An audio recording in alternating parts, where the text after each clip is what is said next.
বেকার। গরম কাহিনী শোনো বন্ধু আমার, গরমের তাপে আজ মানুষ বেকার।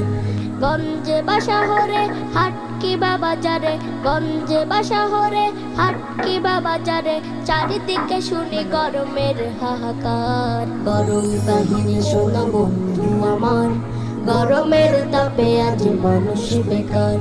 গরম কাহিনী শোনো বন্ধু আমার, গরমের তাপে আজ মানুষ বেকার। যানজটে গরম আজ হয়েছে ঢাকা, অনেকের গরমেই পকেট ফাঁকা। নেতাদের গরমে দেশটা গরম, চরম ক্লান্তিময় সময় এখন। শান্তি আনার তরে মোদের এই দেশেতে, শান্তি আনার তরে মোদের এই দেশেতে বদল হয়েছে যে কত সরকার। গরম কাহিনী শোনো বন্ধু আমার, গরম